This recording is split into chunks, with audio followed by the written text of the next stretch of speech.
great pleasure to introduce to you Lindiwe Mazibuko, the parliamentary leader of the Democratic Alliance in the South African Parliament and at the same time opposition leader in the Parliament.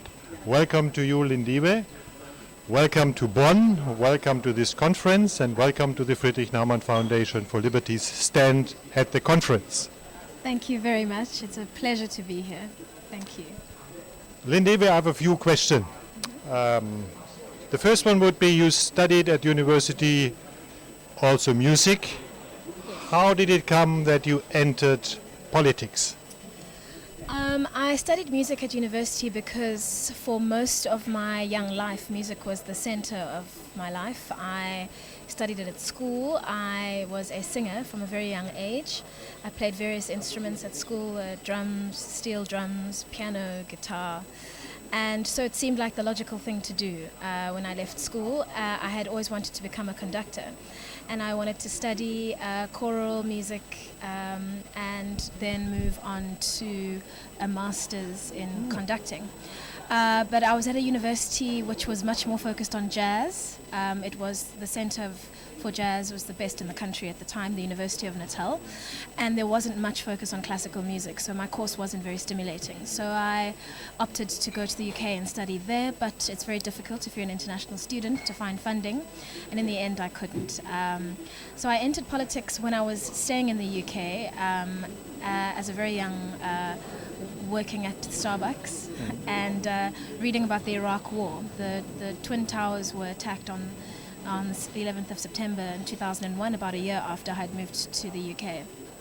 And I became very political then. Initially at an international level, but it gave me an acute sense of justice, or the sense that justice was not what was being practiced first in the attacks and then in the subsequent war on Iraq. And I became interested in how nations define justice and how they attain it on behalf of their people, and how they champion their causes internationally. And that was my first kind of moment where I decided that politics might be the right field for me. Great. I mean, as you are now the parliamentary leader, in a way you are conducting a group of people. Yes, it is. It is very, very similar. Yes, when you conduct a choir or an orchestra, when you are responsible for academics or creative people, you are a leader of leaders. Your job is to harness their talents, harness their creativity and their enthusiasm towards a common purpose, which is often a very difficult thing when people are quite individualistic and moving in individual directions. So yes, I've inadvertently landed in a very similar field, and perhaps that's why I love it so much. Good. Lindiwe, what do you believe are the major challenges in South Africa, and what are solutions which you have and which your party have? The two major challenges in South Africa are racism and poverty and economic growth.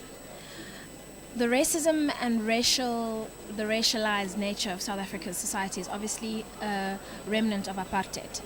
And it is also a consequence of the fact that a lot of the economic divisions between poverty and wealth still have a racial dimension. So in a sense, the one is an answer to the other. Our economy is not moving in terms of growth as fast as it should be, as fast as our peer countries are. We have enormous potential, but we haven't had the right government to tap into that potential. At the moment, we have a government which is very much concerned with centralizing power, with centralizing business responsibilities, opening more and more parastatals, dumbing down efficiencies, and preventing new entrants into the market and new workers into the labor market. In addition, it hasn't delivered effectively on skills development and education. So we've got a very sluggish economy with enormous potential and the wrong government policies being put in place to stimulate it, very much more interventionist. My party's position is that the government is responsible for empowering people to do for themselves, by having a light touch where necessary and being interventionist where necessary. We need to intervene at the poverty end of the economy where people need social welfare. But at the successful part of the economy, where people are opening small businesses and trading with other countries, the government needs to have a light touch and in fact must facilitate the free flow of goods and services. And of course it must also be at the forefront of training South Africans, especially young South Africans, and empowering them with the skills and the ability to compete in a knowledge economy. All of those things are not happening under the ANC administration. It set a good foundation in the Mandela administration for transformative change, but that hasn't been backed up by innovative government. So what we are doing in the DA, we govern one of the regions in South Africa, the Western Cape, and what we are doing is using the federal elements of our jurisdiction, education, housing, health and local policing, to demonstrate what an open government can do to empower people and to enable them to look after themselves rather than conducting their daily activities. And at the same time, we are a compassionate government. We look after those who've been left behind, those who have been disadvantaged by the structural inequalities of apartheid, and we try as much as we can to redress the imbalances of the past.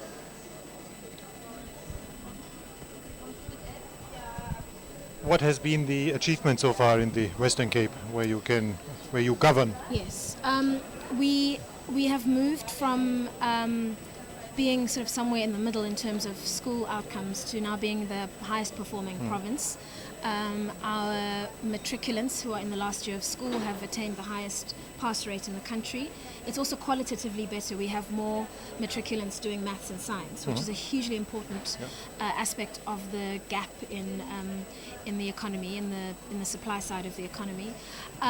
We have been able to preside over a decrease in unemployment, while other provinces throughout the country have presided over an increase in unemployment. It is easier to do business in the Western Cape. We are a capable government, which keeps infrastructure functioning, water, roads, lights, electricity, in a way that other governments aren't able to. South Africa is in the process of witnessing the collapse of two provinces, Limpopo in the north and the Eastern Cape down the eastern coast of the country, both ANC-governed provinces and both unable to marshal enough political will to implement effectively where they have powers in education, health, housing, and policing. And so we're witnessing school children without even textbooks midway through the academic year.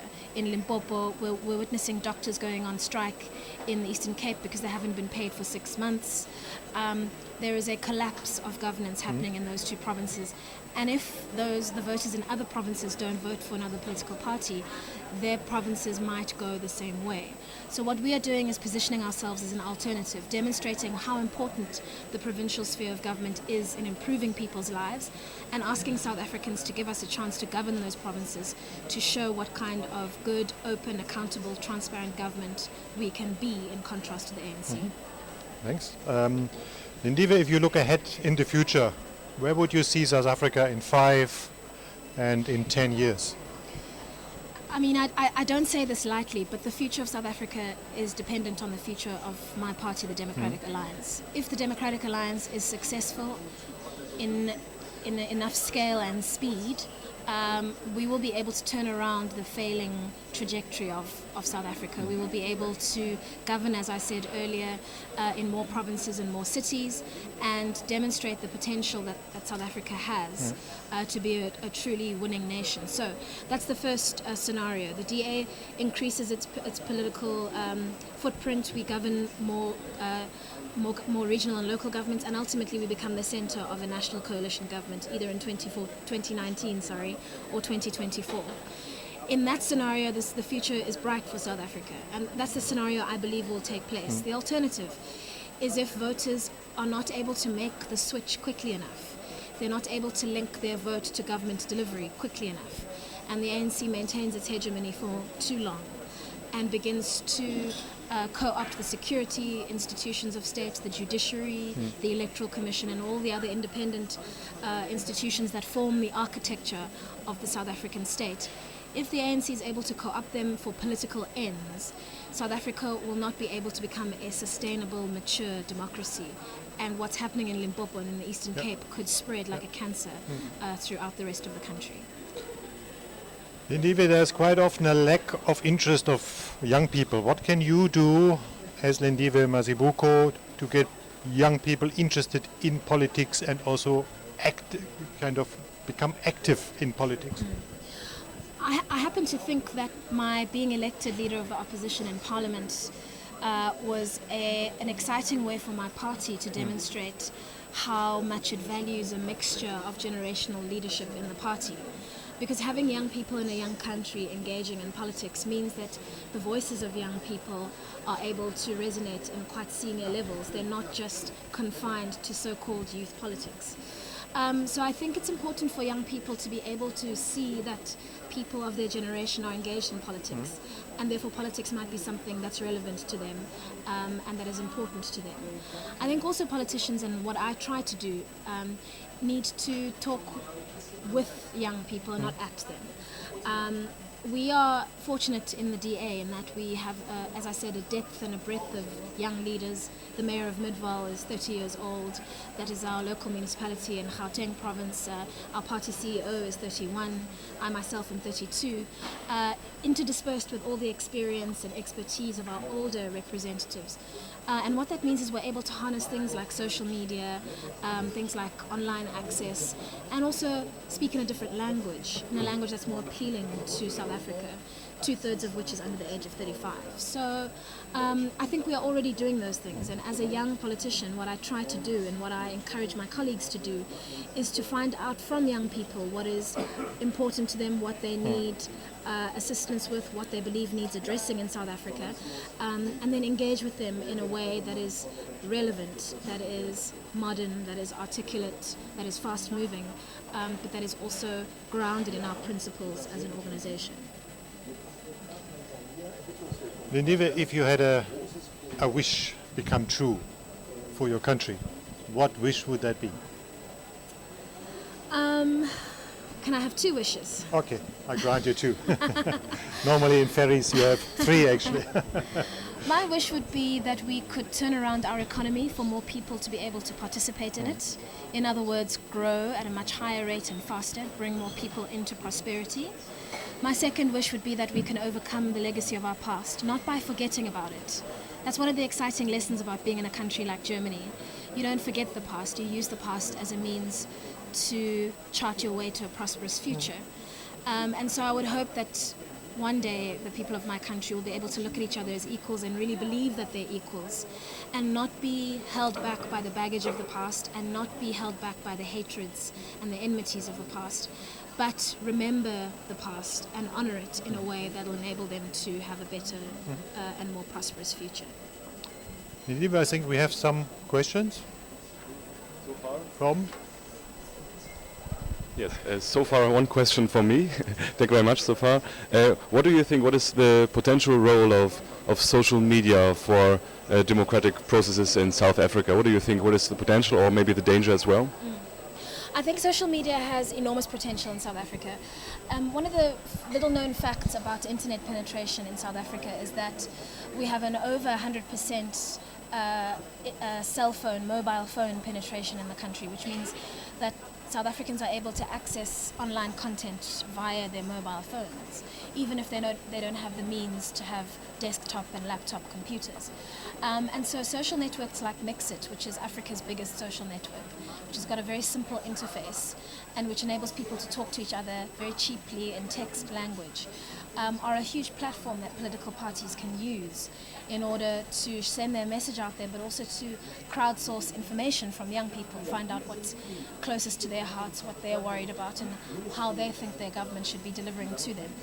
So I think social media is one of those very underestimated tools of communication. I think South African politicians are still very preoccupied with the traditional media, the broadsheet newspaper, the 7 o'clock news bulletin. But we in the DA are quite at the cutting edge of, certainly in the South African context, of using social media as a tool for political change. You rather see the chances and not the threats in the end. Absolutely.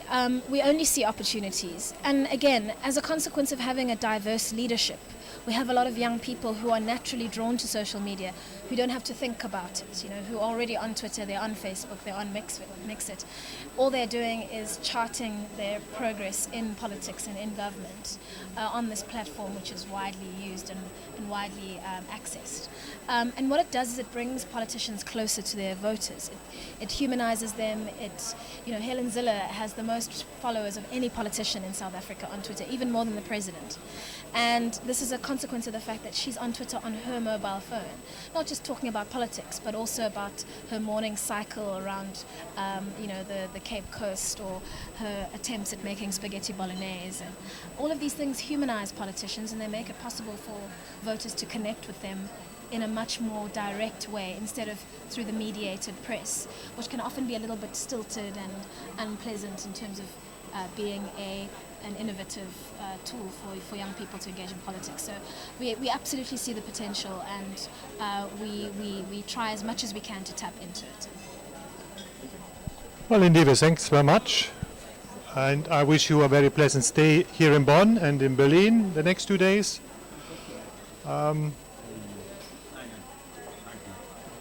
with that, I thank everyone, and reporting from the stand of the Friedrich Naumann Foundation for Liberty in Bonn. Ich kann keine Frage stellen, aber in Deutsch. Können Sie in Englisch übersetzen? Darf ich? Eine Frage.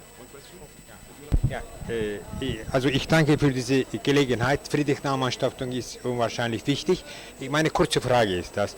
Ich möchte wissen, wer und wie man Afrika ein bisschen schneller demokratisieren könnte. Demokratische Parlamente in allen Ländern Afrika. Ist es möglich oder ist das Utopie? The question is how can you faster democratize African countries, and is that possible, and how is it possible? Ist Utopie oder Vision? So is it an utopia, or is it a possibility? It's a very good question. I would argue that we are already democratizing faster than any other comparable country. I mean, we are implementing reforms, political reforms on the continent that it took more established democracies centuries, the United States, Europe, to solidify. So in many ways it's quite difficult to make the comparison between established democracies and African democracies, given how recent democracy is, has sort of